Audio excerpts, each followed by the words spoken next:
তিনি ঈশ্বর তত্ত্বকেই মানেননি, তিনি বলছেন নিজেকে নিজে মুক্ত করো।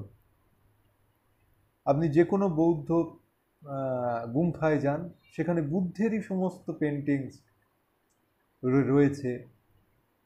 হ্যাঁ, তো এটা কোনো অপরাধ নয়। আপনি ইসলামেও যদি দেখেন, ইসলামে যে দরগাগুলো রয়েছে সেখানে চাদর চড়ানো হচ্ছে কোনো একটা মানুষকে স্মরণ করে বা কোনো একটা ঐশ্বরিক শক্তিকে স্মরণ করে।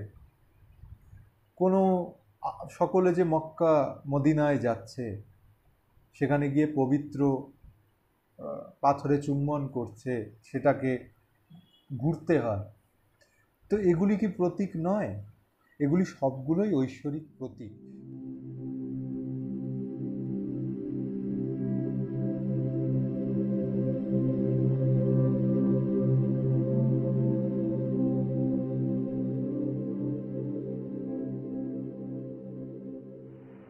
নমস্কার, শুরু করছি আজকের অনুসন্ধানী অফিসিয়ালের একটি সম্পূর্ণ নতুন বিষয় নিয়ে আজকের আলোচনা।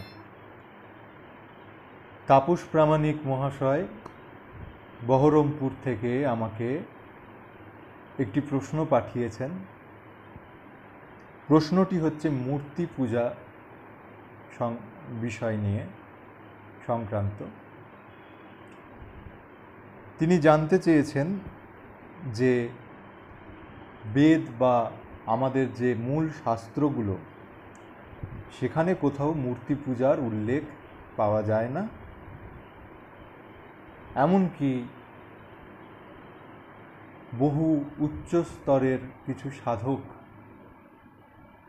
যারা গোড়ার দিকে মূর্তি পুজোকে বিশেষ প্রাধান্য দিলেও সাধনার উন্নতি হওয়ার পরে তারা মূর্তি পুজোকে ত্যাগ করতে বলছেন। তাহলে কি মূর্তি পুজোটা নিছকই একটা ধর্মীয় আচার, একটি কুসংস্কার, নাকি এর কোনো বৈজ্ঞানিক তাৎপর্য রয়েছে? তো তিনি সেই বিষয়ে আমায় আলোচনা করতে বলেছেন। এই আলোচনা, এই প্রশ্ন অনেক মানুষের মনের মধ্যেই রয়েছেন, অনেকের মধ্যেই জিজ্ঞাসা রয়েছে। তো আমি মনে করলাম যে এইটি নিয়ে একটু বলা প্রয়োজন। তো আমি আজকে বলছি এই বিষয়টা নিয়ে। সর্বোপরি সবার প্রথমে তাপসবাবুকে আমি একটা কথাই বলবো, যে তার লেখা পড়ে এটা বোঝা যাচ্ছে যে তিনি একটি স্তরের কথা বলছেন। একটা বৌদ্ধিক যে স্তর, মানুষের চেতনার যে সমৃদ্ধ স্তর, সেই স্তরে গিয়ে কোনো উপকরণের প্রয়োজন হয় না। এ কথা খুবই সত্যি। সেটি শ্রীরামকৃষ্ণদেব যেমন বলেছেন, বা অন্যান্য যত মহাপুরুষরা ছিলেন তারা বলেছেন। তার মানে কিন্তু এটা কখনোই নয় যে মূর্তি পুজো বা বিগ্রহ সাধনা, বিগ্রহ সেবা এ একদম তাৎপর্যহীন, এর কোনো বৈজ্ঞানিক দৃষ্টিভঙ্গি নেই। বৈজ্ঞানিক বলতে গেলে তো কেবলমাত্র কেমিস্ট্রি, বায়োলজি, ফিজিক্স নয়, মনের বিজ্ঞান রয়েছে, আমাদের দেহের বিজ্ঞান রয়েছে, আমাদের চিন্তারও বিজ্ঞান রয়েছে। এবং স্পিরিচুয়ালিজমে যেটিকে বলা হয় আমাদের সনাতনী বা বেদান্ত শাস্ত্র অনুসারে চিত্ত, এই চিত্তকে নিয়ে যত রকম গল্প। তাই জন্যে বলা হয় যে যমরাজের পাশে চিত্তগুপ্ত বসে আছেন আর তিনি লিখছেন। অ্যাকচুয়ালি চিত্ত বাইরে কোনো ব্যক্তি নেই, তিনি গুপ্ত হয়ে সব কিছু দেখছেন, অবজার্ভ করছেন। আপনি কোনটা করছেন, কি করছেন না করছেন আপনি জানেন, কিন্তু তো এই যে মন, বিবেক, চেতনা, শরীর, আত্মা, পরমাত্মা, এত হাবি জাবি জিনিসপত্র আপনার দৈনন্দিন জীবনে জড়িয়ে গেছে। আপনার দিনে 24টা মাত্র ঘন্টা, দেখা যাচ্ছে যে অন্তত পক্ষে 20 ঘন্টা, 18 থেকে 20 ঘন্টা সময়টা চলে যাচ্ছে আপনার শারীরিক স্বাচ্ছন্দ্যতাকে কার্যকর করবার জন্য। আপনি সকাল থেকে রাতে ঘুমোতে যাওয়া পর্যন্ত যা যা করেন তার বেশিরভাগটাই আপনার শরীরকে ভালো রাখা, মনকে ভালো রাখা, আহার, তৃষ্ণা প্রভৃতি প্রভৃতি। তাহলে এই যে বাকি 3 থেকে 4 ঘন্টা, এই ঘন্টাটাও আপনার মানবিক শরীরের জন্য। আপনি তখনই সত্যর দিকে তাকাবেন, আপনি তখনই সত্যর দিকে এগিয়ে যাবেন, আপনার তখনই প্রশ্ন করতে ইচ্ছে করবে যখন আপনি মুগ্ধ হবেন, এবং সেই মুগ্ধতা এতটাই প্রখর এবং প্রকট হয়ে উঠবে আপনার কাছে যে আপনি প্রতি মুহূর্তে তার মধ্যে নিজেকে হারিয়ে ফেলবেন। সেই সময় থেকে আপনি বলতে পারেন যে আমি সম্পূর্ণভাবে আধ্যাত্মিক চেতনায় সমৃদ্ধ হতে চলেছি, তার আগে নয়। আপনার মধ্যে জাগতিক যে প্রতিক্রিয়া, অ্যাকশন অ্যান্ড রিয়াকশন, আপনার নেগেটিভ থট, আপনার পজিটিভ থট, আপনার প্রত্যেকটা সময়কে মূল্য দেওয়ার যে অভ্যাস, এই সমস্ত কিছু আপনার মধ্যে থেকে মুছিয়ে দিতে হবে।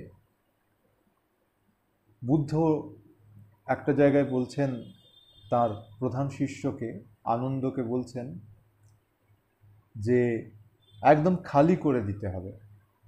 নিজের ভেতরটাকে যতক্ষণ না খালি করতে পারছো ততক্ষণ সেই সত্যর দিকে তুমি এগোতে পারবে না। তো আপনার, আমার বা আমাদের মতন 10-20 জন মানুষের, কি যত মানুষ আছেন প্রত্যেকের ক্ষেত্রেই মনকে খালি রাখাটাই ভীষণ কঠিন একটা কাজ। তাই প্রথমেই না তস্য প্রতিমা অস্থি, এই যে আপনি যে ব্যাখ্যাটা দিলেন, এটা বেদান্তের যে ব্যাখ্যা, সেটা ঈশ্বরের 3টে ভাবকে প্রকাশ করা হয়েছে, তার উপর কোনো ল খাটে না। তাকে নির্গুণ, নিরাকার, সগুণ, সাকার প্রভৃতি প্রভৃতি অনেক রকমভাবে ব্যাখ্যা করা হয়েছে বেদে। তাই বেদে দেবদেবীর কথা, ইন্দ্র, বরুণ আদি 34 প্রকার দেবদেবীর কথা লেখা রয়েছে। আপনি সেগুলো পড়েননি, আপনি কেবল ওই লাইনটা শুনেছেন কোট করার জন্য, এবং আপনি একটি কোট করেছেন। ভালো কথা, বেশিরভাগ মানুষই এটা করে থাকে, কিন্তু পুরো বেদ স্টাডি করুন। ঋগ্বেদ সম্পূর্ণভাবে, বা বেদ যদি আপনার অত বিশাল একটা জিনিস স্টাডি করতে না হয়, অতি অবশ্যই ঈশাবস্য উপনিষদ পড়ুন, কেন উপনিষদ পড়ুন। না পড়লে, যথাযথভাবে না পড়লে এবং যথাযথভাবে না বুঝলে ব্যাখ্যা দিয়ে লাভ হয় না। তো বেদ, যে বেদান্তের কথা আপনি বললেন, বেদ শাস্ত্রের কথা, সেখানে এটিও বলা হচ্ছে যে ঈশ্বর সর্বত্র বিরাজমান। পূর্ণমদ পূর্ণমিদং পূর্ণাৎ পূর্ণমুদচ্যতে পূর্ণস্য পূর্ণমাদায় পূর্ণমেবাবশিষ্যতে। এই যে তিনি পরিপূর্ণ রয়েছেন, আপনার মধ্যেও রয়েছেন, আমার মধ্যেও রয়েছেন, অনেকটাই জলের শ্বাস প্রশ্বাসের মতন। তো আপনাকে এবার বলি দ্বিতীয় ব্যাখ্যাটা। এটা তো একটা ব্যাখ্যা হলো যে আপনার আধ্যাত্মিক উন্নতি যতক্ষণ না সেই স্তরে হবে ততক্ষণ আপনাকে একটি প্রতীক কল্পনা করতে হবে, করতেই হবে। কারণ আপনি যতক্ষণ না ভক্ত হচ্ছেন আপনি সমর্পণ হতে পারছেন না। তো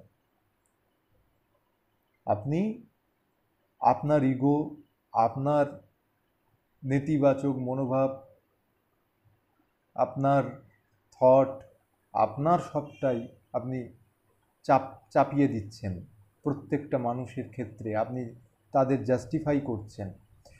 বহুকাল আগে গুরু এই কাজটি করতেন, কিন্তু এখন তো গুরুর ক্ষেত্রেও সেই জিনিসটাই হচ্ছে। সো কল্ড যারা গুরু হয়ে ঘুরছেন চারদিকে, তারা কেউ গুরুত্ব পাওয়ার যোগ্য নয়। স্পিরিচুয়ালিজম বা আধ্যাত্মিক চেতনায় সমৃদ্ধ, পূর্ণ সমৃদ্ধ একটা মানুষই আরেকটা মানুষকে কিছু দিতে পারে। তার আগে বা পরে কেউ গুরু হওয়ার যোগ্য নয়। এবং যারা প্রকৃত মহাপুরুষ ছিলেন তারা আর এই পৃথিবীতে এখন কেউ নেই বলেই আমার মনে হয়। থাকলেও তারা লোকের সান্নিধ্যে আসেন না, আসতে চান না। তো এই মুহূর্তে আপনি এমন কোনো রূপকে কল্পনা করলেন, আমি ধরে নিচ্ছি যারা আমাদের এখানে যে সকল দেবদেবীর মূর্তি রয়েছে এগুলি সমস্তই বিভিন্ন ঐশ্বরিক অবস্থাকে বিশেষভাবে সাধনা করে বানানো হয়েছে। এমন নয় যে একজন আর্টিস্ট এলেন, এসে ড্র করলেন, তারপরে এঁকে দেওয়া হলো না। এর মধ্যে সমান এবং বিপরীত প্রতিক্রিয়া রয়েছে, এর ভেতরে বিশেষ পদ্ধতি রয়েছে, এটাকে তৈরি করবার কিছু বিশেষ ধরনের ইঙ্গিত রয়েছে এবং কিছু বিশেষ প্রাধান্যও রয়েছে। এটাও কথা যে বর্তমানে সেই সমস্ত নিয়ম নিষ্ঠা নিয়ে মূর্তি কেউ বানায় না বেশিরভাগ ক্ষেত্রে, কিন্তু যেখানে বানায় সেই জায়গায় কিন্তু সেই স্পিরিচুয়াল কনসাসকে বিশেষভাবে জাগিয়ে তোলবার এটি একটি যন্ত্র বলতে পারেন। দেবদেবী কোনো যন্ত্র নন, কিন্তু এই মূর্তিটি যন্ত্র। কীরকম যন্ত্র আমি একটা সহজ উদাহরণ দিয়ে বলছি। আপনাকে যদি আগুন জ্বালাতে হয়, আপনি হাততালি দিয়ে আগুন জ্বালিয়ে দিতে পারবেন না, এবং সেটি জ্বালাতে গেলেও আপনাকে কোনো না কোনো দ্রব্যের সাহায্য নিতে হবে। সাধারণত আপনাকে হয় কাঠ প্রয়োজন, একটি দেশলাই বা লাইটারের প্রয়োজন, আর একটু দাহ্য পদার্থের প্রয়োজন। এই এতগুলি জিনিস আপনার সামনে আসলে বা রাখা হলে আপনাকে আগুন জ্বালিয়ে কেউ দেখিয়ে দিতে পারবে। তাহলে ভেবে দেখুন, পঞ্চতত্ত্ব, 5 এলিমেন্টস, ক্ষিতি অপ তেজ মরুদ বোম, এগুলি বেসিক আমাদের এই জাগতিক মেটেরিয়ালিস্টিক সিস্টেমে। এগুলো খুব কমন। মানুষ আগুন কেনে না, মানুষ হাওয়া কেনে না এখনো পর্যন্ত, জল কেনে, কিন্তু তবুও এগুলো সহজলভ্য। তাহলে এই সহজলভ্য জিনিসগুলোকে আপনি আপনার ইচ্ছানুসারে কন্ট্রোল করতে পারেন না। এগুলির মতন সাকার স্বরূপকে প্রকট করতে গেলে আপনাকে অনেকগুলি উপকরণের মধ্যে দিয়ে যেতে হচ্ছে, তারপর আপনি এগুলোকে পাচ্ছেন। তাহলে আপনি নির্গুণ নিরাকার সেই সুপ্রিম চৈতন্যকে, সেই ব্রহ্মকে, পরম ব্রহ্মকে পেতে গেলে কি প্রসেসে যাবেন? কারণ আপনি তো বিদেহী নন। আপনার একটা শরীর আছে, আপনার চারদিকটাই শরীরময়। আপনার দেহ আপনার চিন্তা শক্তির 85% নিয়ে রেখে দিয়েছে। আপনি শরীর দিয়ে মানুষকে জাস্টিফাই করেন, আপনি শরীর দেখে একটা মানুষের গুণ বিচার করেন, আপনি শরীর দেখে সে কতটা কি সক্ষম, সেগুলো তো সব শারীরিক ক্রিয়া প্রতিক্রিয়া। আপনি তো আর ডিরেক্ট কারুর মনে ঢুকছেন না, আপনি কারুর আত্মা তো অনেক দূরের কথা। তাহলে এই শারীরিক জগতে ঈশ্বরকে পেতে গেলেও তার একটি শরীরের বা একটি বিগ্রহের প্রয়োজন হয়। এবং বিগ্রহ এই নয় যে ওটি ঈশ্বর, ওটি ঈশ্বরকে রিপ্রেজেন্ট করছে, যাতে ওটির দিকে তাকালে আপনার মধ্যে থাকা সেই পরম শক্তি আস্তে আস্তে জেগে ওঠে। আপনার মনকে কেন্দ্রীভূত করবার জন্য এই প্রতিমার প্রয়োজন। কিন্তু আপনি যদি প্রতিমাকেই সব কিছু ভেবে নেন, তাহলে কিন্তু স্পিরিচুয়ালিজমে আপনি আটকা পড়ে গেলেন, একটা বিশেষ স্তরের পরে যেতে পারলেন না। তাই মহাপুরুষরা বারবার বলেছেন যে মূর্তি পুজো প্রাথমিক স্তরের কাজ, এর পরবর্তী স্তরে মানুষ ধ্যান কেন্দ্রিক হওয়াই উচিত। এবার এই স্পিচ শুনে আমার অনেক অন্যান্য ধর্মের ভাইদের মনে হবে যে তারা ঠিক, যারা একেশ্বরের সাধনা করছেন। দেখুন, মুখে যতই বলুন একেশ্বরের সাধনা করা, একলব্ধ হয়ে সাধনা করা, কিন্তু প্রত্যেকের প্রতীক প্রয়োজন। প্রতীকহীন হয়ে ধর্মচারণ বা ধর্ম পালন হয় না। যা ধরে রাখে সেটাই ধর্ম। খ্রিস্টানদের ক্ষেত্রে চার্চ, সেটা কি প্রতীক নয়? গির্জা কি কোনো প্রতীক নয়? সেখানে যে যীশুখ্রিস্টের মূর্তিটি রাখা থাকে, মানছি ওনারা বলেন ওনারা পুজো করেন না, ওনারা স্মরণ করেন ঈশ্বরের পুত্র হিসেবে। তো স্মরণটা কি জিনিস? বুদ্ধ, ভগবান বুদ্ধ সারা জীবন বলে গেছেন একেশ্বরের কথা। তিনি ঈশ্বর তত্ত্বকেই মানেননি, তিনি বলছেন নিজেকে নিজে মুক্ত করো। আপনি যে কোনো বৌদ্ধ গুম্ফায় যান, সেখানে বুদ্ধেরই সমস্ত পেন্টিংস রয়েছে। হ্যাঁ, তো এটা কোনো অপরাধ নয়। আপনি ইসলামেও যদি দেখেন, ইসলামে যে দরগাগুলো রয়েছে সেখানে চাদর চড়ানো হচ্ছে কোনো একটা মানুষকে স্মরণ করে বা কোনো একটা ঐশ্বরিক শক্তিকে স্মরণ করে। কোনো সকলে যে মক্কা মদিনায় যাচ্ছে, সেখানে গিয়ে পবিত্র পাথরে চুম্বন করছে, সেটাকে ঘুরতে হয়। তো এগুলি কি প্রতীক নয়? এগুলি সবগুলোই ঐশ্বরিক প্রতীক। তো প্রতীকী সাধনা প্রত্যেকে করছেন নিজের নিজের মতন করে। তো কেউ যদি বলে আমি নির্গুণ নিরাকার সাধনা করে চলেছি, তিনি মিথ্যে কথা বলছেন, তিনি ভ্রান্ত পথে রয়েছেন। এবং হ্যাঁ, তবে এটা ঠিক যে সনাতনী ধর্মে আমরা ঈশ্বরকে খুব আপন করে নিয়েছি, কারণ আমরা মনে করেছি যে ভালোবাসার থেকে বড় সম্পর্ক আর কিছুতে হয় না। আমরা কোনো কাজকে যদি ভালোবেসে করি, সে কাজটা অত্যন্ত সহজে, অত্যন্ত ভালোভাবে হয়ে যায়, কোনো স্বার্থ ছাড়া। তাই আমরা ভালোবাসি বলেই বিভিন্ন ঈশ্বরের পূজা করি, যার যেমন ভালো লাগে। আমাদের শাস্ত্রেও রয়েছে ইষ্ট দেবতা, কুলদেবতা প্রভৃতির বর্ণনা। এগুলো নিয়ে আমি অন্য একদিন আলোচনা করব। তো আজকের ভিডিও এই পর্যন্তই। আশা করছি তাপসবাবু নিজের প্রশ্নের উত্তর পেয়েছেন, তার সাথে সাথে আমার অন্যান্য দর্শক বন্ধুরাও মূর্তি পুজো বা প্রতিমা পুজো নিয়ে যে ধারণা ছিল সেটি অনেকটি স্পষ্ট করতে পেরেছি। নমস্কার।